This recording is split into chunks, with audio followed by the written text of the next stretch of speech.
I was 15 the first time I realized my parents didn't see me as their son, at least, not in the way you'd expect a parent to see their child. To them, I was a tool, a spare, a fallback plan, in case things didn't work out with their real pride and joy. My younger brother, Owen.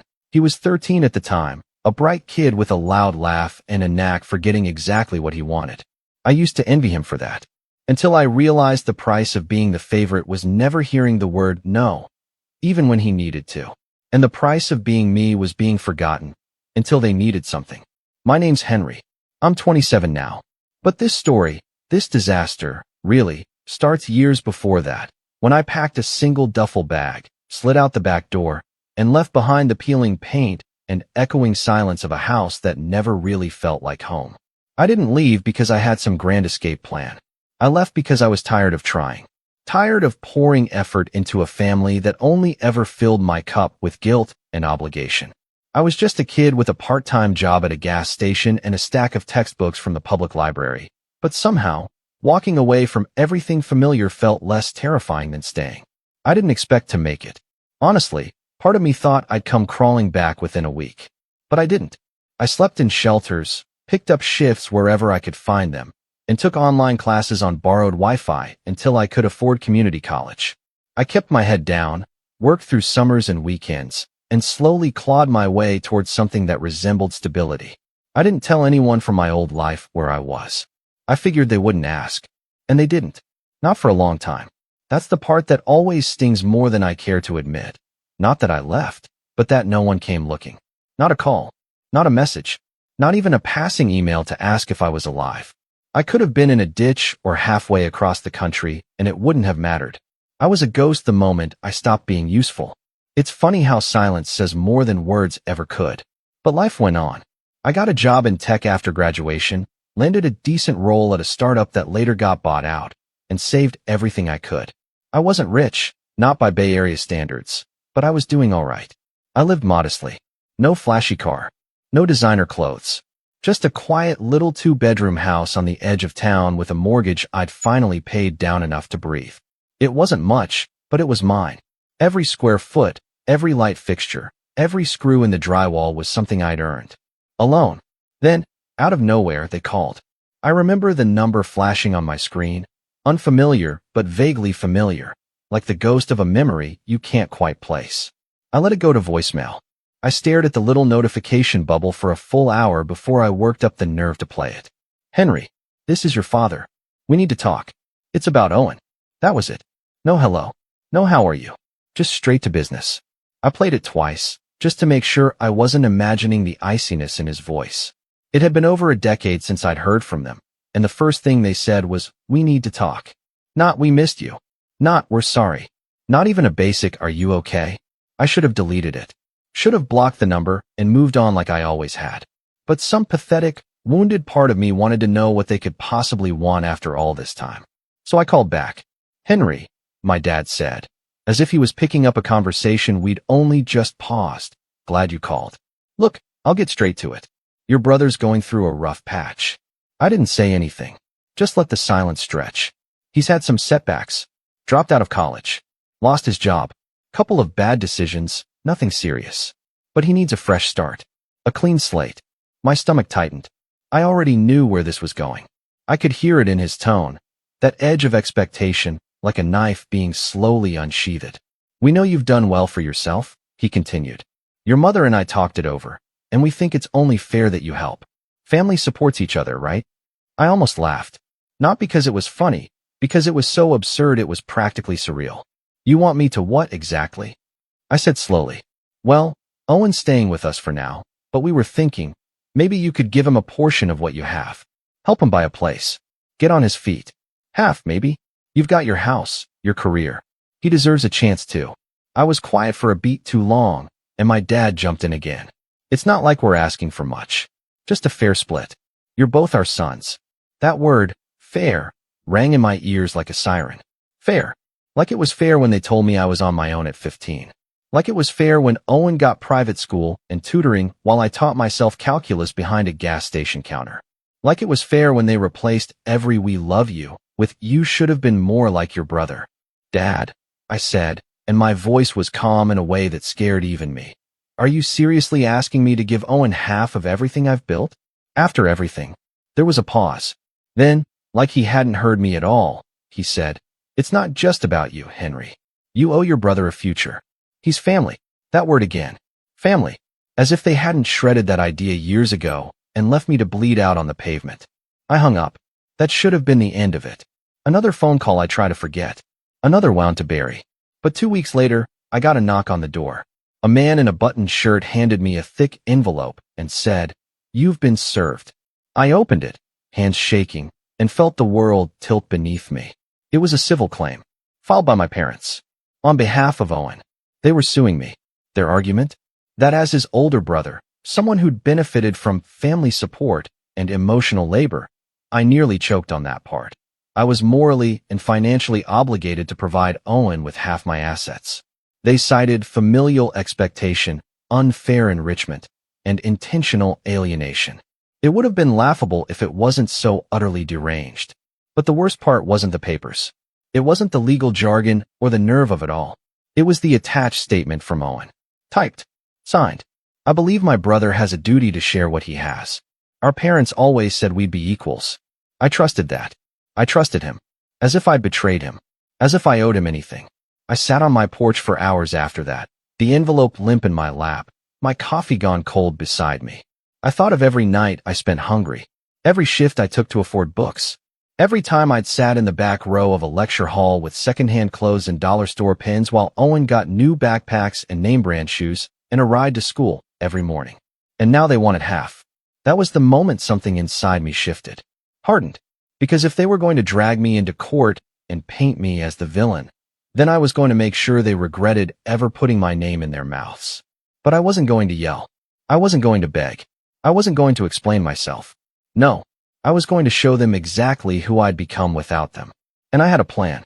I just needed to wait for the right moment to strike. And that moment?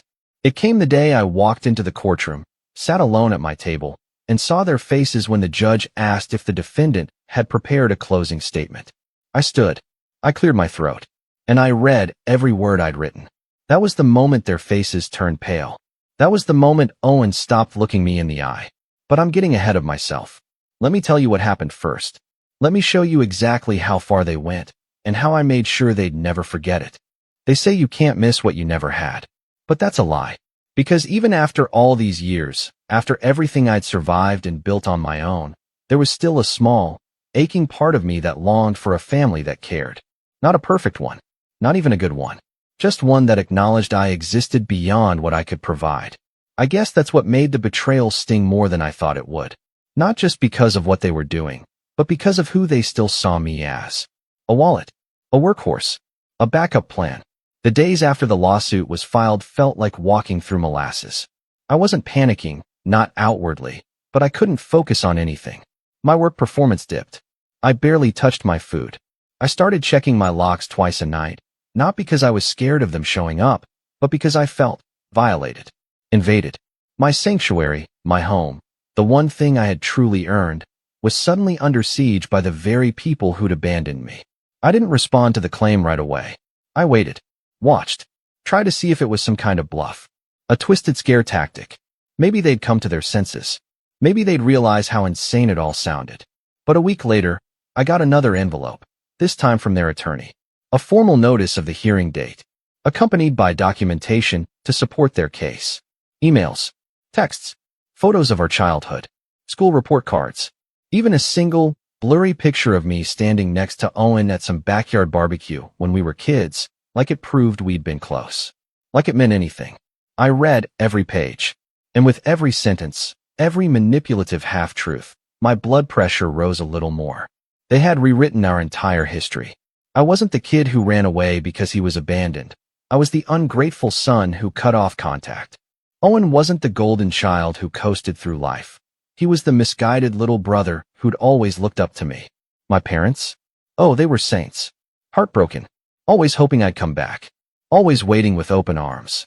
Except, they never once tried to find me. Never once asked why I left. Never once reached out.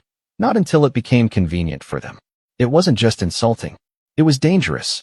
They were crafting a narrative that made me look like a cold, selfish adult who'd simply gotten lucky and decided to hoard it. And Owen, poor Owen, the victim of an emotionally distant older brother who had the means to help and simply refused. I wanted to scream, but instead I wrote.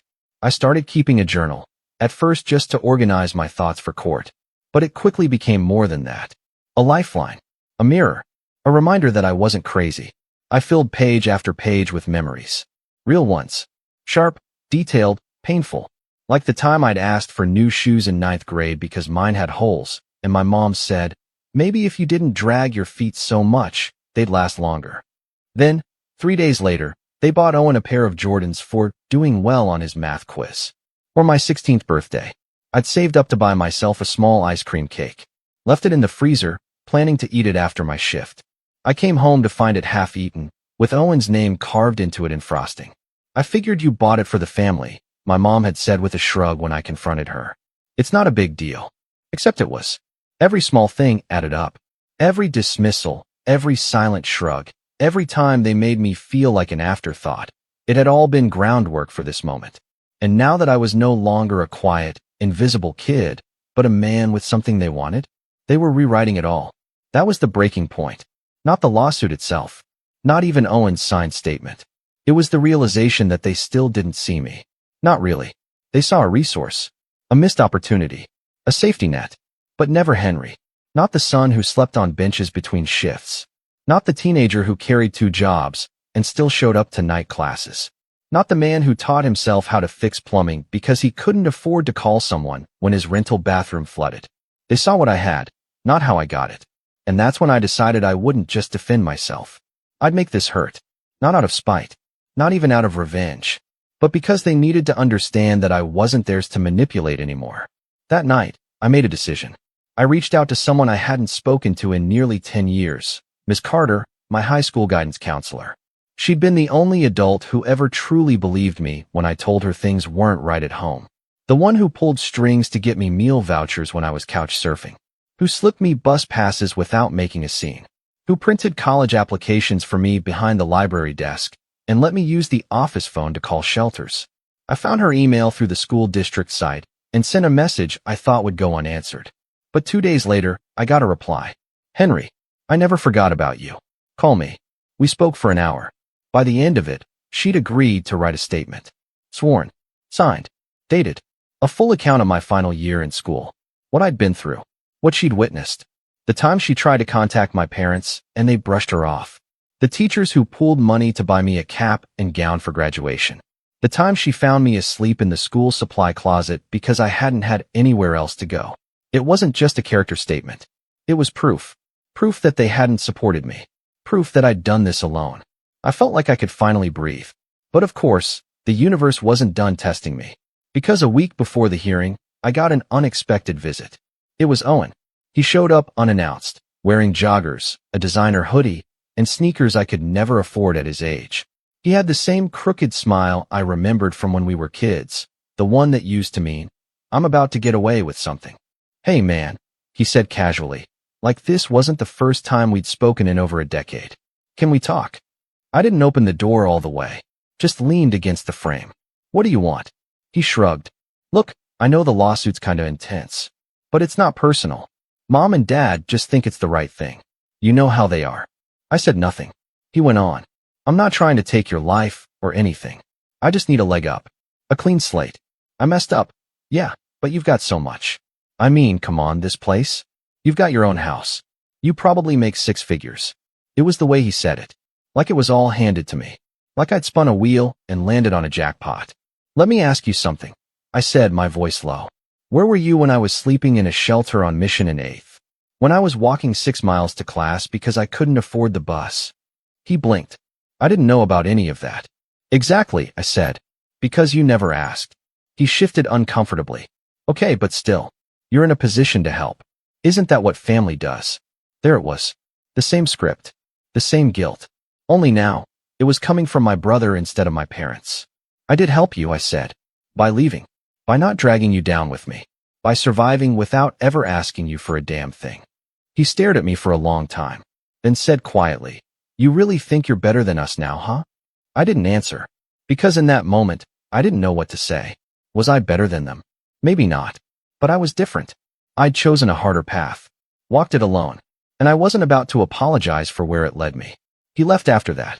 No handshake, no hug, just a bitter glance over his shoulder and the slam of a car door. A few days later, I got the final pre-hearing packet from their lawyer.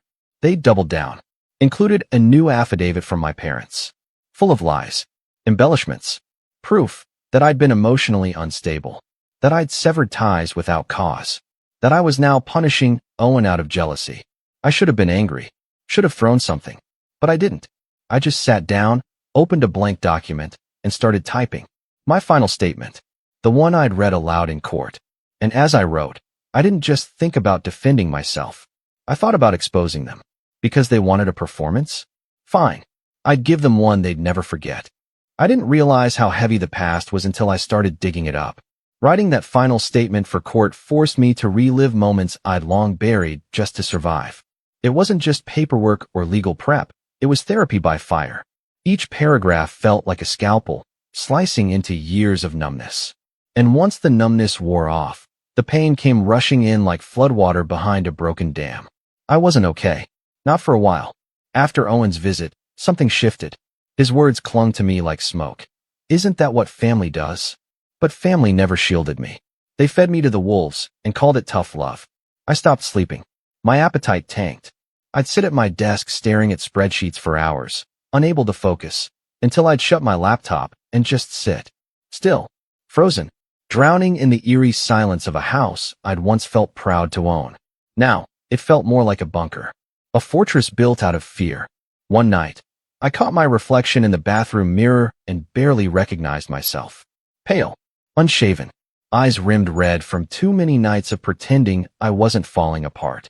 I pressed my palm against the cold tile and whispered, "You're not going back there. You're not going back." But I felt like I already had. The emotional toll of the lawsuit was worse than I ever expected. Because it wasn't just a legal matter, it was my childhood on trial. And I didn't have a family standing behind me. No support system. No Sunday dinners. No concerned aunt or warm cousin or godparent offering to testify. Just me. Again, I tried calling a therapist, but their earliest available slot was 4 weeks out. I considered canceling, but something told me to hold on. Instead, I went to the park near my old college campus. Sat on the same worn bench I used to eat instant noodles on during lunch breaks, back when I had $20 in my bank account and a cracked iPhone. I looked around at the students passing by, backpacks slung over shoulders, eyes full of stress and ambition. And for the first time in a long while, I didn't feel envy or resentment. I felt pride. I'd done that. And more. With no safety net. No trust fund. No letters of recommendation from Dad's golf buddy. Just grit. That day marked a subtle but powerful shift. I wasn't out of the woods, not even close. But I remembered who I was. What I'd survived. What I'd built. And more importantly, I realized I wasn't as alone as I thought. A few days later, I got a letter in the mail. A real one. Stamped. Handwritten. It was from Ms. Carter, my old guidance counselor. She'd included a copy of the statement she was submitting to the court, but that wasn't what got me. At the bottom, in her familiar, looping cursive, she'd written, "You were always more than they could see. Don't let them shrink your worth just because they couldn't grow theirs." I read it 4 times. Then I stuck it to my fridge with a magnet, right next to a faded photo of me at my college graduation, the one I'd attended alone, with a borrowed cap and a paper gown that didn't quite fit. That photo used to make me feel hollow. Now, it reminded me I was real. That night, I dusted off my resume. Not because I needed a new job, but because I wanted to see it. Everything I'd done. Every promotion. Every project. Every risk that paid off. I realized I had become someone remarkable, and no one in my family even knew my job title. I don't think they even knew what company I worked for. To them, I was still Henry the dropout. Henry the difficult one. Henry the selfish runaway. But that wasn't me anymore. I was Henry, senior product manager at a mid-sized tech firm. Homeowner. Debt-free. Mentor to 3 interns. Volunteer at a local adult literacy nonprofit. A man with a future he forged from scrap. And no lawsuit was going to take that from me. With renewed focus, I got to work. Quietly. Strategically. I didn't rant on social media. Didn't tell coworkers. Didn't vent in Slack channels or group chats. I rebuilt from the inside. I hired a lawyer, not flashy, but sharp. A woman named Rajani who'd spent 10 years defending clients from frivolous family claims. When I explained my case, she paused for a long time and said, "This is disgusting. But don't worry. We're not just going to defend. We're going to dismantle." She helped me refine my statement. We cross-referenced every fact in their complaint and compiled a binder of counter-evidence. Bank records from when I was 15, pay stubs, rental history, photos of me working graveyard shifts, text messages, or the lack thereof. We even tracked down my old roommate from the shelter. Turns out he'd turned his life around too. He worked maintenance at a hospital now and was more than willing to vouch for the nights I came home after 12-hour shifts and studied under a flickering light bulb for exams that no one thought I'd pass. It felt like assembling an army of ghosts, pieces of my past rising to fight beside me. But the biggest turning point came from someone I never expected. My landlord from my first real apartment. I'd rented a tiny, roach-infested studio when I was 19. The guy barely spoke English, but he always called me hard-working boy. I reached out on a whim, asking if he remembered me. He did. And not only did he remember, I found out he'd saved a copy of the thank you note I left when I moved out. "You pay on time," he wrote in a short affidavit. "Fix toilet yourself. Quiet. Good heart." I laughed when I read it, through tears, because somehow that mattered more than all the shiny job titles. That was who I was. A good-hearted kid who paid his rent on time and fixed his own toilet. Not the entitled brother they painted in court papers. As the hearing date crept closer, I started sleeping again, eating again. I went back to the gym. Nothing fancy, just stretching, lifting light, reclaiming control of my body the same way I was reclaiming my voice. People at work noticed the shift. "You seem lighter," one coworker said. I nodded. "Just cleaning house," I replied. They didn't know what I meant, but I did. The day before the hearing, I took off work and drove to the edge of town. There's a lake out there. Nothing big, just a quiet place with weeping willows and creaky docks. I used to walk there after my shifts in college, back when I didn't have air conditioning and needed somewhere cool to breathe. I stood on the dock and stared at the water, then pulled out a folded piece of notebook paper. It was the letter I wrote the night I left home at 15. I'd carried it with me for 12 years. Never showed it to anyone. It was angry, messy, childish, full of scratched-out curses and broken grammar. But it was real. I read it once more, then let it fall into the water. I watched the ink bleed, the paper dissolve. It didn't fix anything, didn't change the past, but it felt like permission to stop carrying guilt that was never mine, to stop explaining myself to people who never listened, to stop waiting for an apology I was never going to get. The next morning, I woke up early, showered, shaved, and put on the Navy suit I'd worn to my first tech conference. Not because I needed to impress anyone, but because it reminded me of who I'd become. I looked in the mirror, adjusted my tie, and whispered, "Let's end this." The courtroom wasn't what I expected. Smaller, quieter, no gavel, just a judge, a few rows of benches, and the quiet shuffling of paperwork. My parents sat at one table, Owen beside them, looking bored, like this was some minor inconvenience on the way to brunch. Their lawyer, a smug guy with slicked back hair, nodded at me like we were playing a friendly game of poker. I took my seat. Alone. No family behind me. No friends in the gallery. But I didn't feel alone anymore. I had my story. My truth. My proof. And when the judge called my name and asked if I had a closing statement, I stood, pulled the papers from my folder, cleared my throat, and said, "Yes, Your Honor. I do." I looked up, right at my parents.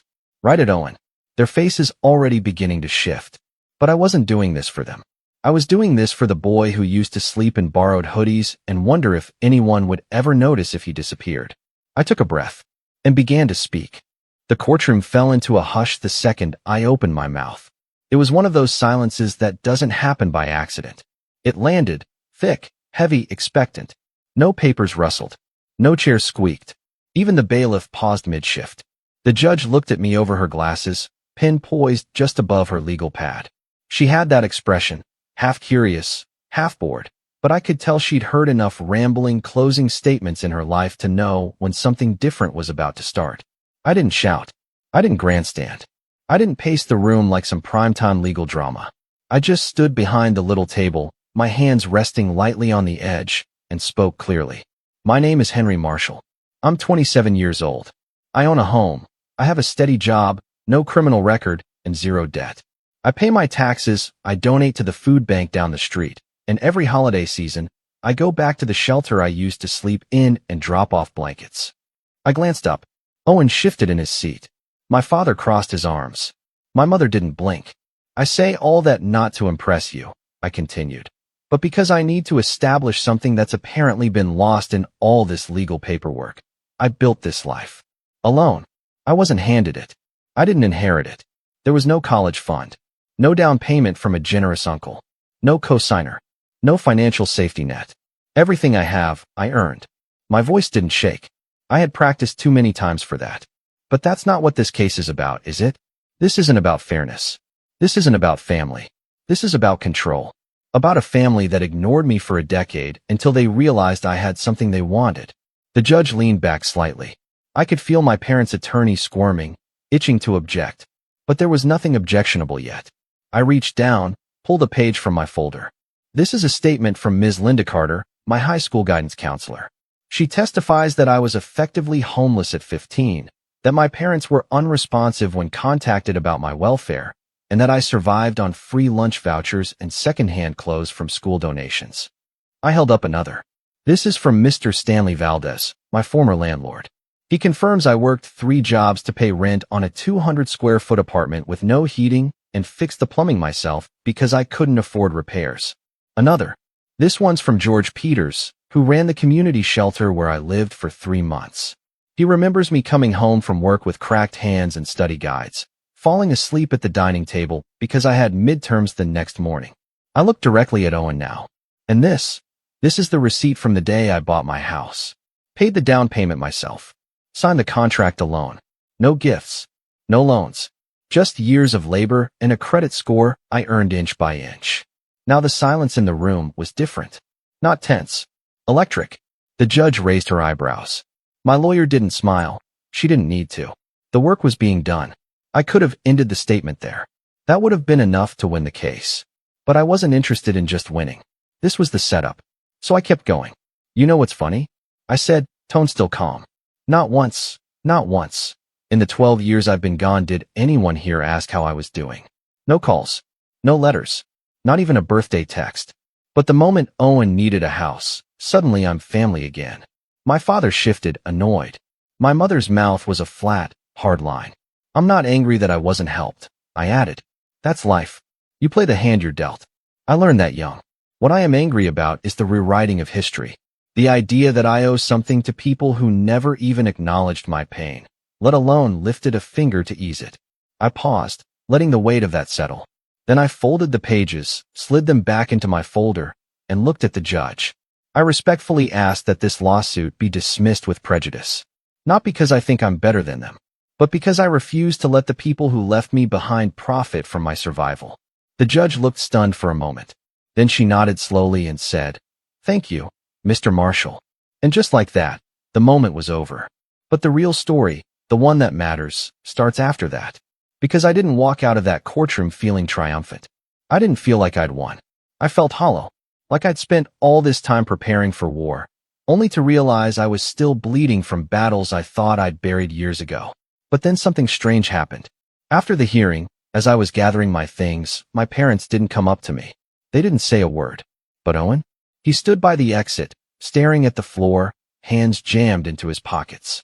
When I passed him, he mumbled, "You didn't have to do that." I stopped, slowly turned toward him. Didn't have to do what? Defend myself from being sued by my own brother. His jaw clenched. I just meant, you made me look like a fool. I stared at him for a long moment, then said softly, "No, Owen. You made yourself look like a fool. I just stopped covering for you." And then I left. I thought that would be the end of it. I thought they'd slink off and stew in silence. But 3 days later, I got an email. Not from Owen. Not from my parents. From their lawyer. It was cold. Clinical. A single sentence stood out. "Please be advised your family intends to appeal." I stared at the screen for nearly 5 minutes. Then I laughed. Not bitterly. Not hysterically. Just laughed. Because it was absurd. They were still trying to dig. Still trying to claim something that didn't belong to them. And that's when I knew. Defending myself wasn't enough. I had to end this. For good. But to do that, I needed leverage. So I made a list. Not of people I hated. Not of things I wanted to say. A list of every loose thread my family had ever left behind. The debts they forgot. The lies they whispered. The skeletons they buried because they assumed I was too far gone to dig them up. I called in favors.